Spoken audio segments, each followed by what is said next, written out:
Assalamualaikum warahmatullahi wabarakatuh. Pada kesempatan kali ini saya ingin menyampaikan koneksi antar materi di modul 3.1 tentang pengambilan keputusan. Ikuti video ini.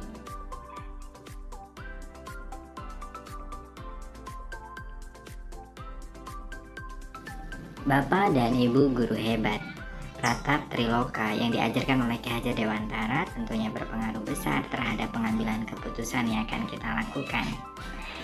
Yang paling penting pertama yaitu engan soseng tulodo, di mana seorang guru harus memberikan contoh baik dan juga berani mengambil keputusan dalam segala situasi. Lalu eng madya mangun karso, di mana guru harus bisa melatih murid untuk mengambil keputusan secara mandiri. Lalu yang terakhir adalah tuturi handayani, di mana sebagai seorang guru harus mendorong dan memberikan dukungan yang besar kepada muridnya untuk memaksimalkan potensinya, termasuk dalam mengambil keputusan terkait cara belajar mereka dan lain sebagainya.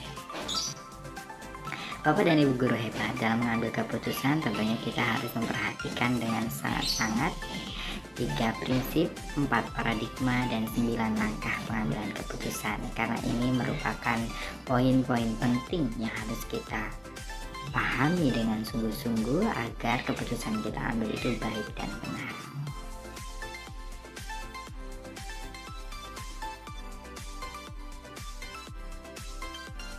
Baiklah Bapak dan Ibu guru hebat, nilai-nilai yang ada di dalam diri kita tentunya akan berpengaruh besar terhadap kemampuan kita dalam mengambil keputusan, termasuk mempertimbangkan beberapa hal yang akan menjadi pengaruh atau support system dalam pengambilan keputusan kita sebagai pemimpin pembelajaran atau pemimpin institusi. Namun dalam menggunakan nilai-nilai seperti mandiri, kolaboratif, inovatif, kreatif, dan berpihak pada murid, hendaknya kita bermuara kembali kepada prinsip pengambilan keputusan, yaitu pertama berbasis hasil akhir, yang kedua berbasis peraturan, dan yang ketiga berbasis kepedulian. Nah, dari keempat prinsip itu nanti akan membantu kita menemukan kira-kira mana yang paling cocok untuk kita dalam mengambil keputusan. Karena pengambilan keputusan yang akan kita lakukan itu hendaknya bermuara pada kepentingan murid dan juga kebermanfaatan bagi murid. Karena kemerdekaan dalam belajar, bagaimana guru bisa menghamba pada murid dan memberikan murid peluang sebesar-besarnya untuk meningkatkan dan mengembangkan dirinya.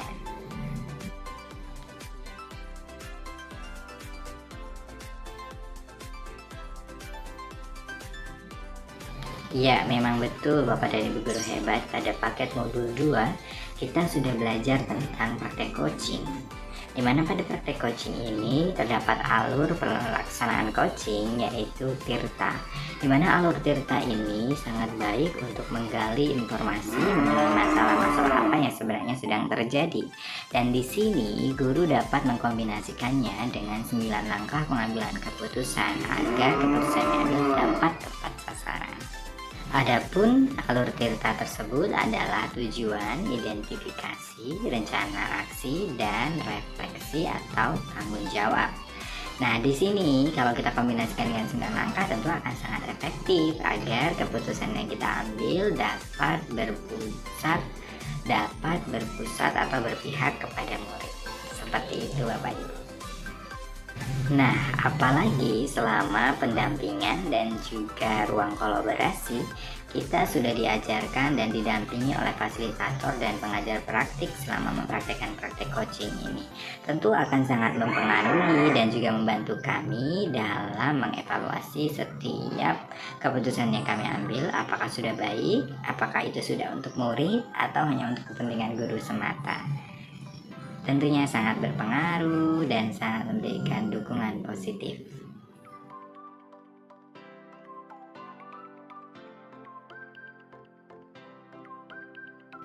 Kemampuan guru secara sosial dan emosional tentu akan sangat berpengaruh besar terhadap keputusan yang diambil. Keputusan yang diambil terkait dengan minat belajar, serta juga profil belajar siswa itu sedikit banyak dipengaruhi oleh kecerdasan sosial emosional yang dimiliki guru, sehingga dalam menjalankan 9 langkah pengambilan keputusan, baik itu nanti tentang metode belajar yang tepat atau media belajar yang akan digunakan, serta bagaimana suasana belajar yang akan mereka siapkan, itu akan dipengaruhi dengan sangat-sangat efektif dan efisien kalau guru memiliki kemampuan sosial emosional yang baik.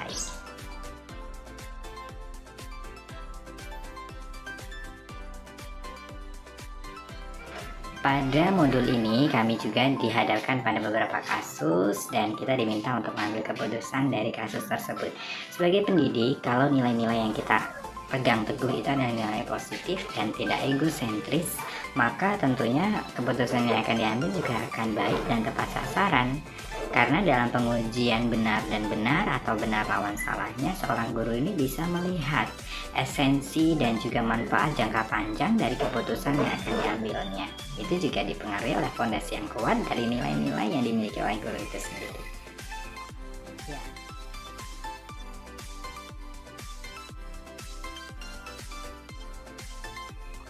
Ya, kembali lagi, tujuan dari keputusan yang kita ambil itu tentu akan menciptakan lingkungan belajar yang aman, nyaman, kondusif, dan juga kolaboratif ya, dan produktif pastinya. Nah, itu semua hanya akan tercapai kalau sebagai pemimpin pembelajaran, seorang pendidik itu bisa mengambil keputusan yang baik dan tepat sasaran dengan tidak melupakan paradigma, prinsip, dan juga 9 langkah. Kalau 9 langkah sudah dilakukan, uji benar-benar sudah dilakukan, analisisnya sudah dilakukan dengan baik, tentunya nanti keputusannya akan bisa diterima oleh beberapa pihak, bahkan banyak pihak gitu, minim kesenjangan. Dan pada akhirnya lingkungan belajar yang diharapkan yang positif dan memerdekakan hasrat belajar siswa itu akan terpenuhi.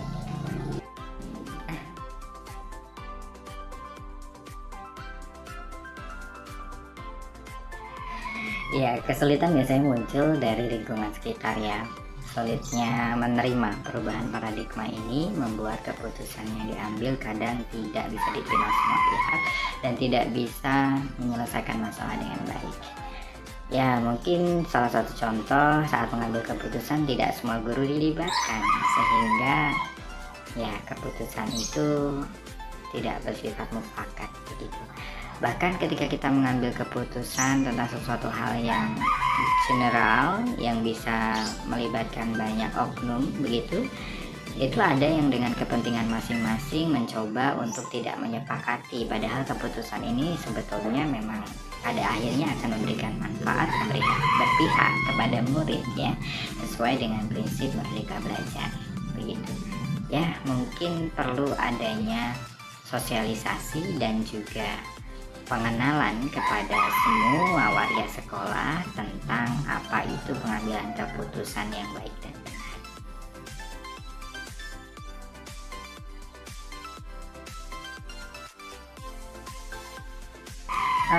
Baiklah, kalau untuk case yang ini itu tergantung bagaimana keputusannya. Kalau keputusannya itu sudah menganut prinsip berpihak kepada murid ya, baik itu nanti dalam hal metode, materi, dan proses belajar, tentu menurut saya akan memberikan dampak positif pada murid. Tetapi kalau sebaliknya ya tentu saja tidak akan ada perubahan yang berarti begitu ya. Jadi memang sangat penting keputusan ini diambil supaya berpihak kepada murid, sehingga murid itu bisa bebas bereksplorasi, bebas mengekspresikan diri sesuai dengan minat dan profil belajarnya mereka.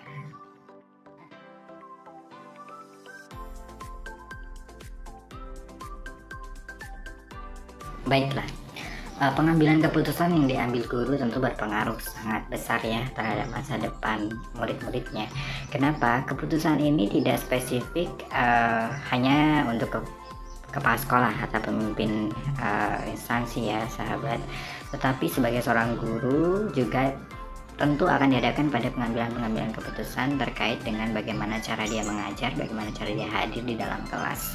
Nah, apabila guru dapat memutuskan semua itu dengan baik dan tepat sesuai dengan minat dan profil belajar siswa, tentu siswa nanti akan belajar untuk mandiri, kreatif, inovatif, bahkan menjadi pribadi yang memiliki tanggung jawab terhadap kehidupannya, karena dia sudah terbiasa merdeka untuk menentukan apa sih yang dia inginkan dan apa yang dia butuhkan, begitu. Jadi keputusan yang diambil oleh guru ini tentu akan sangat berpengaruh terhadap masa depan murid. Maka dari itu, sebagai seorang pendidik, kita harus pandai mempertimbangkan dan menganalisis kira-kira apa sih yang kira-kira tepat untuk kita ambil, tindakan yang kita ambil, keputusan yang kita ambil terkait dengan murid-murid yang menjadi tanggung jawab kita.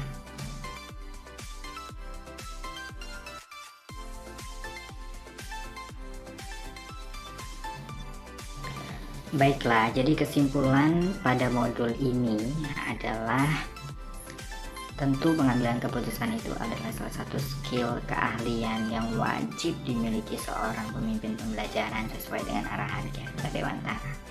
Dalam mengambil keputusan tidak boleh asal mengambil keputusan, tetapi dianalisis dulu menggunakan beberapa metode yang sudah kita pelajari, salah satunya dengan Bagja, di mana kita bisa mengenali potensi-potensi serta oknum-oknum, bahkan sumber daya baik itu dalam hal aset atau SDM yang bisa kita maksimalkan untuk bisa mensukseskan output dari keputusan yang kita ambil.